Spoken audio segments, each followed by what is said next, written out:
Hi everybody, it's Tom from Vehicle Visionary. I hope you're having a great day.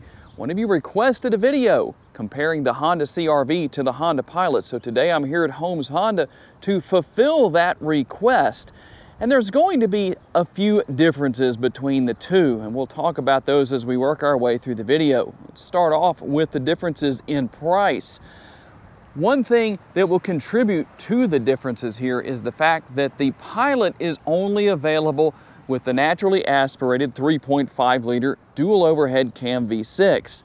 But you have a couple of options where the CR-V is concerned. You can go with the 1.5 liter turbocharged engine, or you can go with the hybrid combination. That is going to be a combination of the electric motors and the 2 liter naturally aspirated 4-cylinder. It just depends on your situation and what you may or may not want. What about base price?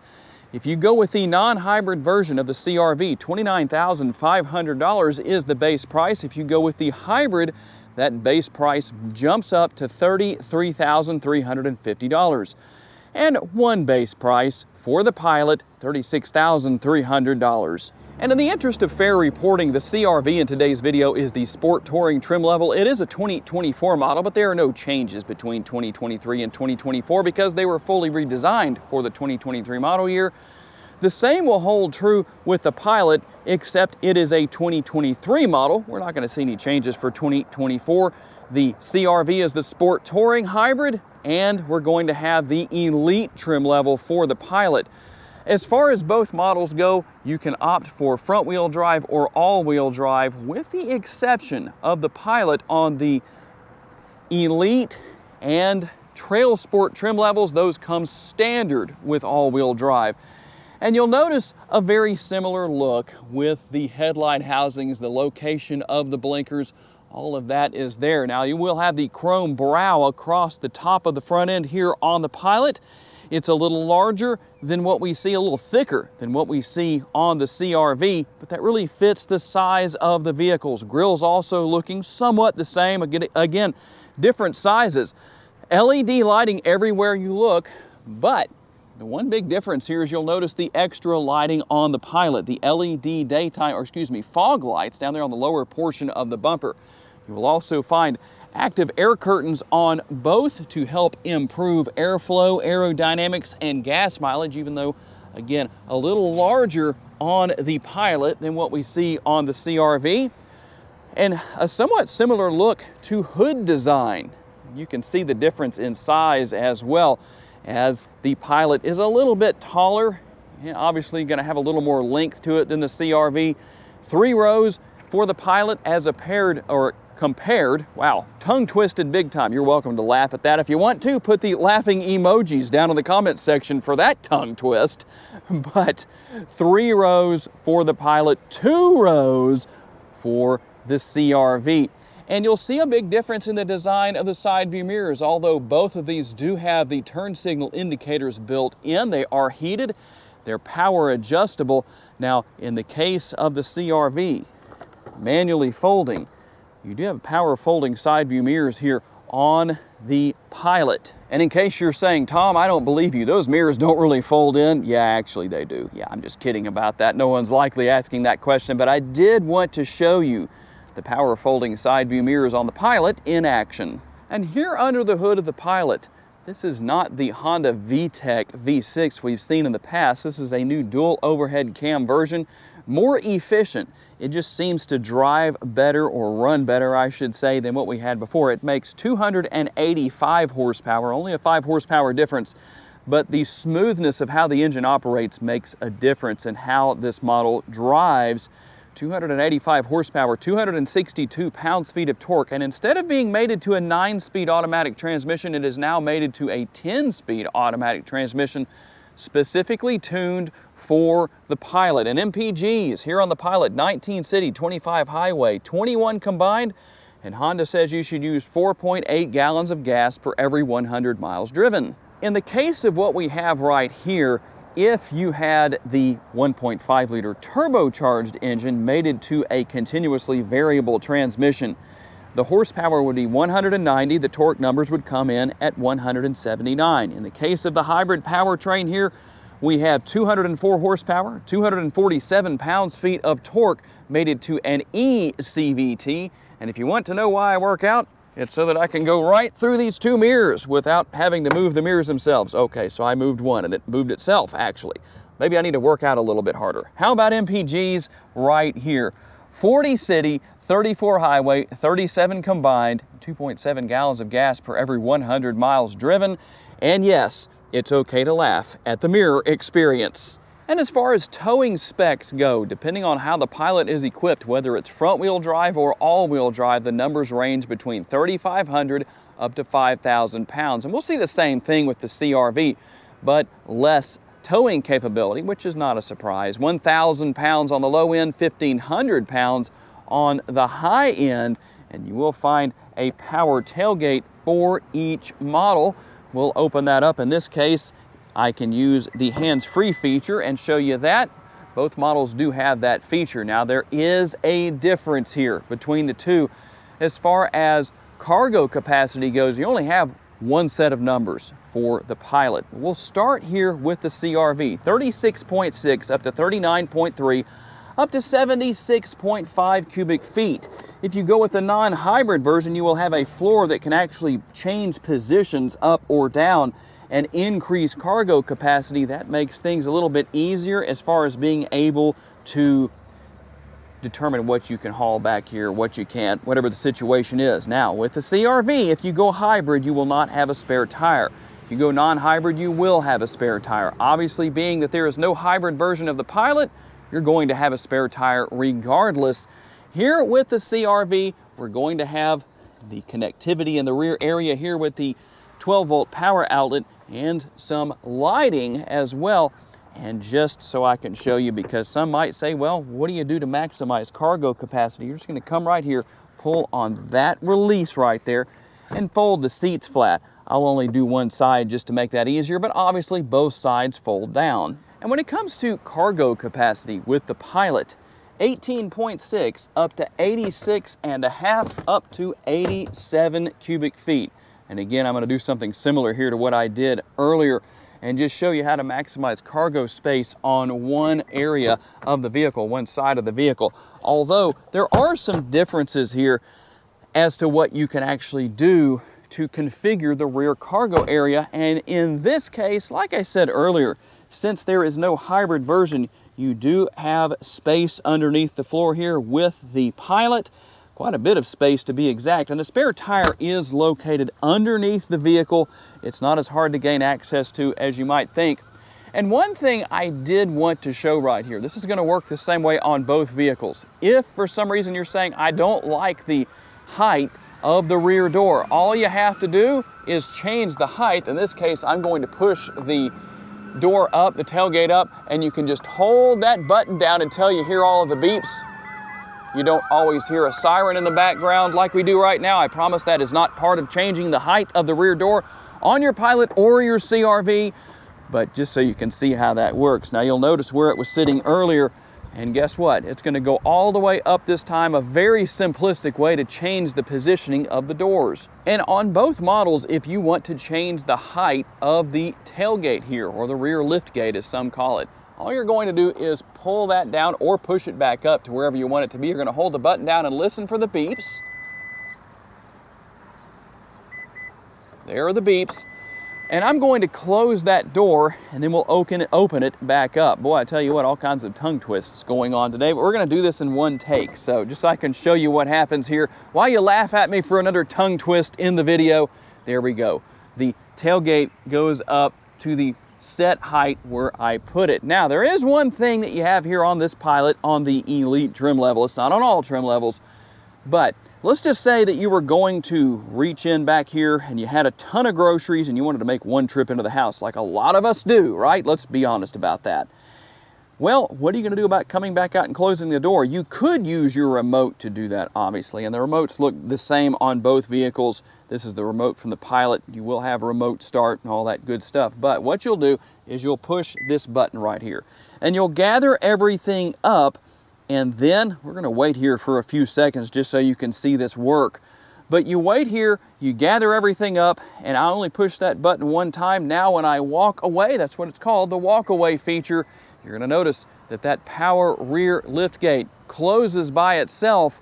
Just a really simple system. Yes, I realize you could do the same thing by simply swiping your foot if you have the hands-free feature like that, and it will close. But you know what? Somebody might not be able to balance as well in that case. And we'll start the rear seat area tour with the CR-V. You're gonna notice you have a good sized door bin right there, nice comfortable armrests.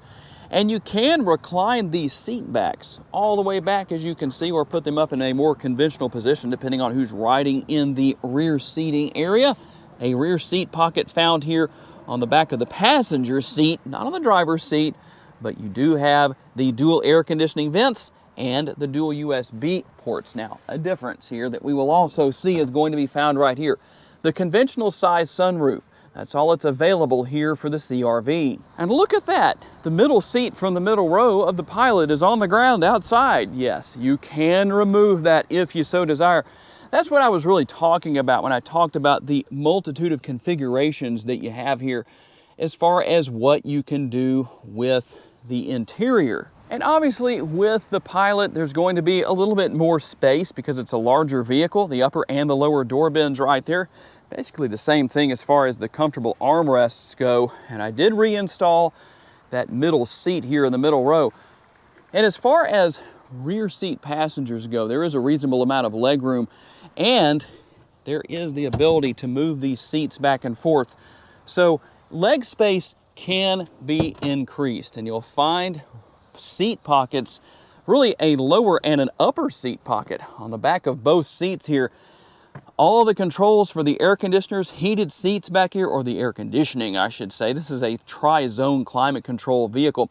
And we'll also have the power outlet and dual USB connectivity down there. But the big difference between the two is going to be found by simply looking up. A panoramic sunroof here in the Pilot. We're going to start off our front seat interior tour with the CR-V. You will find seat memory for the driver.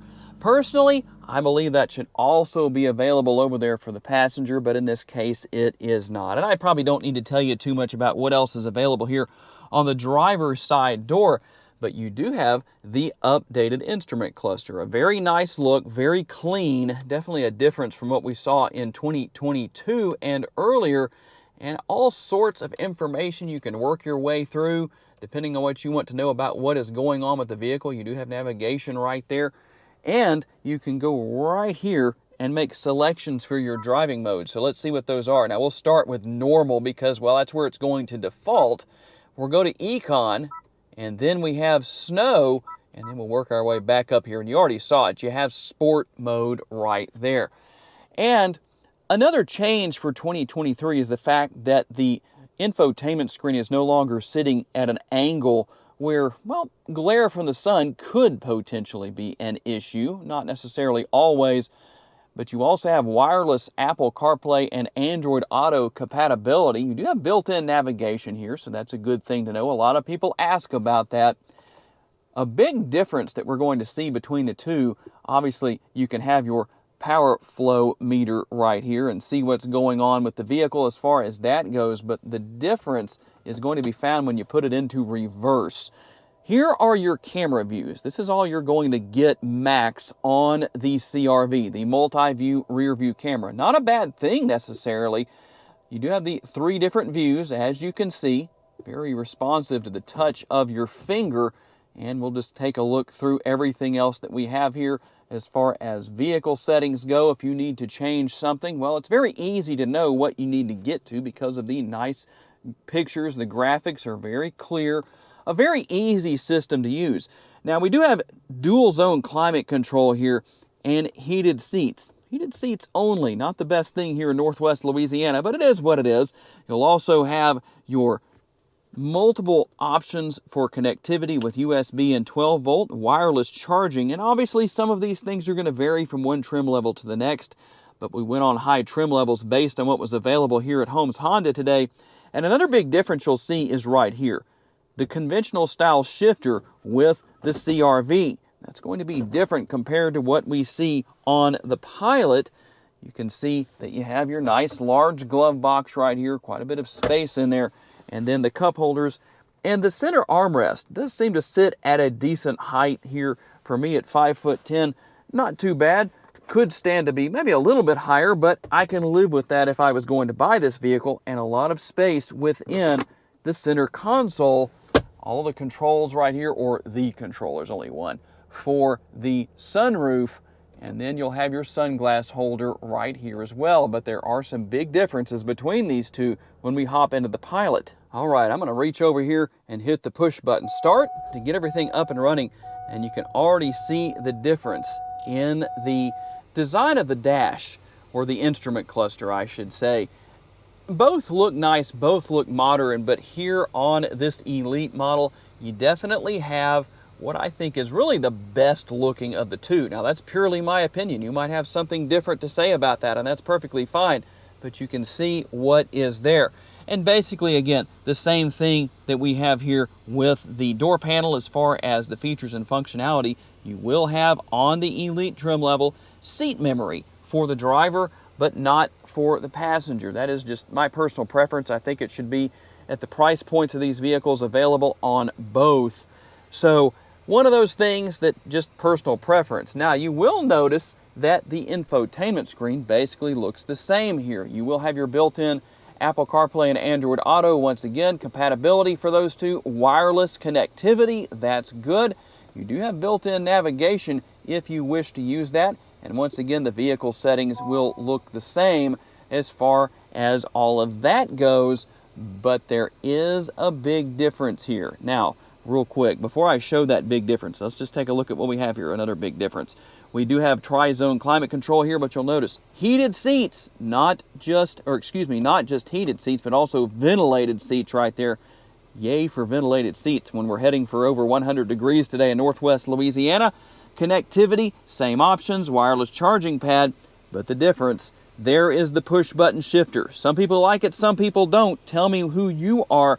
And what about driving modes? Well, let's take a look at that. We'll start here with normal. There's a lot more here with this Pilot Elite. Normal, we have Econ, Snow, Trail, Sand.